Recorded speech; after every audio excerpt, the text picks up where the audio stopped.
今日講下啲生命小故事。今日睇報紙呢，張敬軒忽然間天旋地轉頭暈，就取消演唱會。咁其實呢，呢個係咩病呢？咁當然啦，唔同醫學系統有唔同說法嘅。有時睇中醫、西醫或者一啲印度醫學，咁亞馬遜土人嗰啲醫學，每個文化都有唔同嘅講嘢方式。究竟邊個係啱定唔啱呢？其實就冇絕對嘅，而係每一種生命故事、生病故事，就係帶領嗰個人去用咩方法去醫治嘅啫。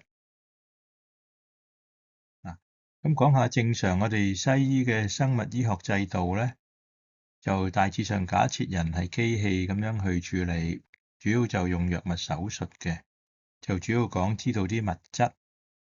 咁呢個屬於眼見醫學，就用眼睇，我觀察一個人佢頭暈，佢話天旋地轉。咁我哋醫學上咧就會話係估計佢嘅診斷咧就係一個迷路炎啊，內耳急性發炎引致頭暈。咁個人暈咧就可以天旋地轉啊、嘔啊，就會影響做嘢。有時可能係感冒影響，或者感冒誘發。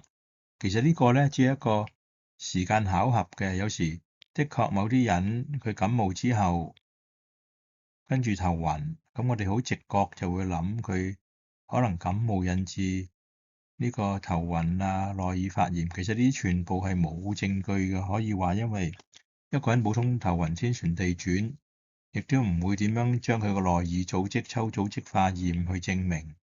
亦都冇特別嘅驗血可以證明到，呢啲全部係一種想法嚟嘅啫。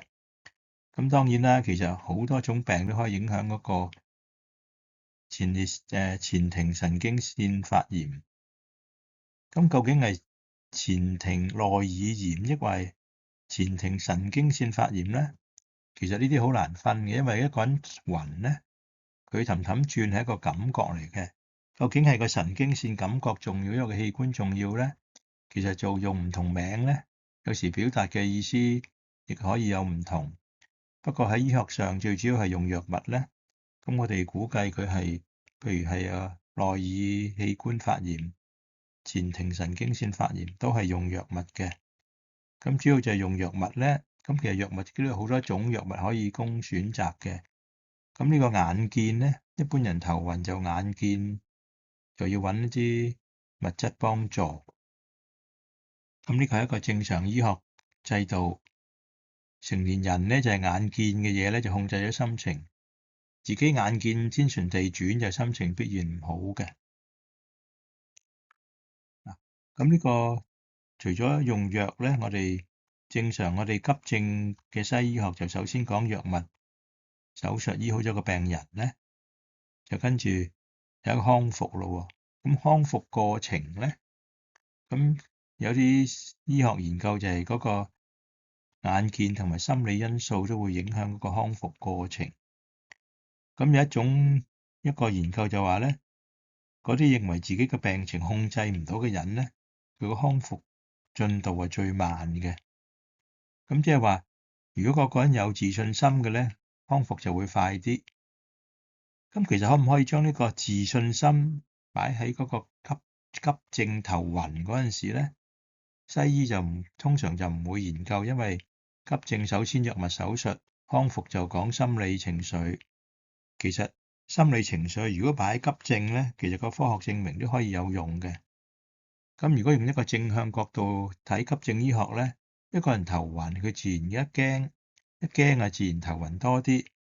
咁首先咧就叫佢眯埋眼，呼吸冷靜，經常多啲慢深呼吸，令到自己嗰個細胞個氧氣增加咧，咁其實已經可以個人定咗神，可能都會幫助到自己嘅。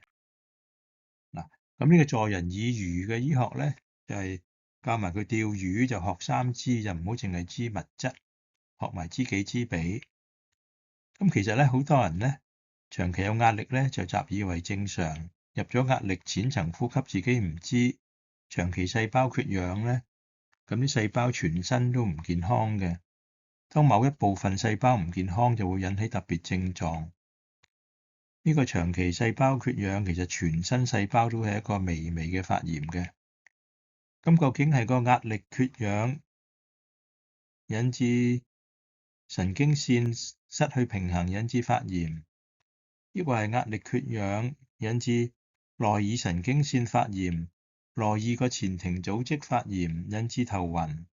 究竟邊樣打邊樣呢？其實根本就醫學上又唔可以完全證明嘅，因為唔會因為一啲頭暈嗰啲小毛病就去做好多創傷性嘅檢查，只係一個推斷。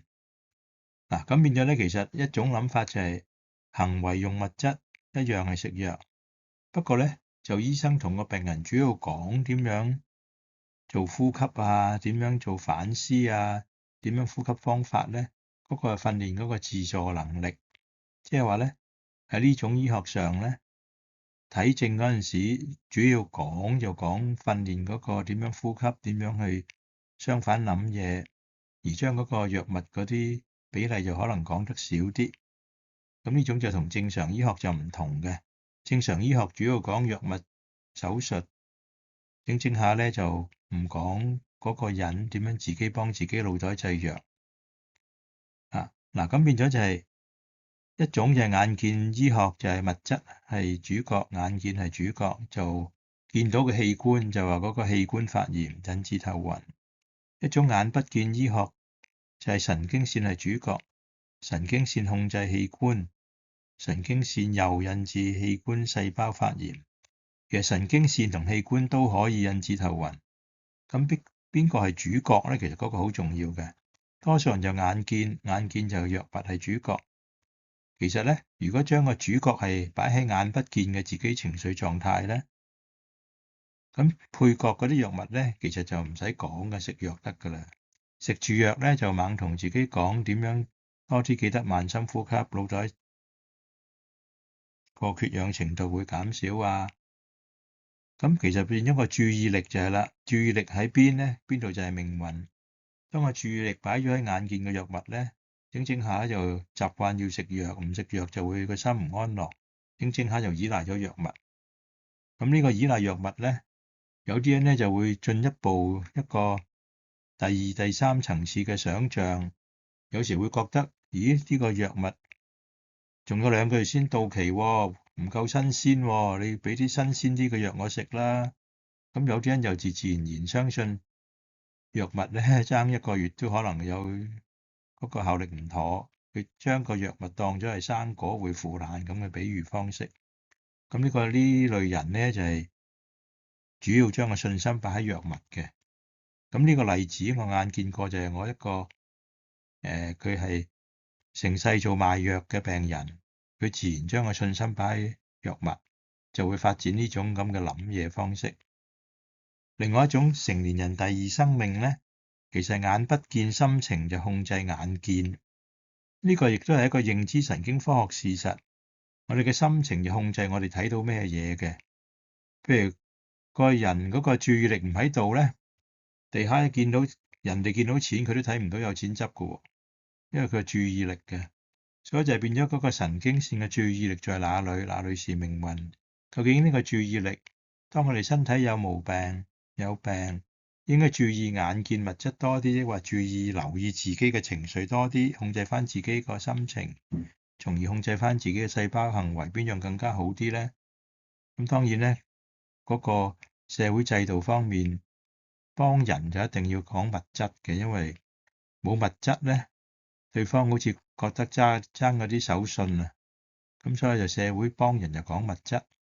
其實幫自己咧，最緊要就係做深呼吸同反思，安神，個神經線定咗，然後定志個志向就諗健康，唔係再諗病。有啲人一暈咧就諗再暈點搞，再暈點搞，變咗係惡性循環。咁所以咧變咗其實就應該盡量學好點樣幫自己。每次睇醫生係學到點樣提升自己嘅自癒能力。有時可能會比較睇醫生學習食咩藥會更加好，整下個信心就自動擺喺藥丸。嗱，咁所以有2種醫學，一種助人以魚，俾條魚佢食，一種咧就係教埋佢釣魚。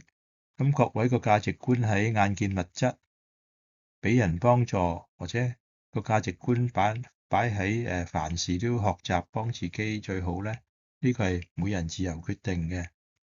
咁今日就利用呢個機會就講下呢方面嘅自助同被幫助嘅醫學個分別啦。各位可以自由選擇。如果覺得呢條片對於第時各位有病有幫助咧，亦都可以點讚、訂閱我呢個頻道，同埋分享一啲親戚朋友咧，等佢哋腦袋製藥個自愈能力增加，都係一個好事嚟嘅。好，再見，拜拜。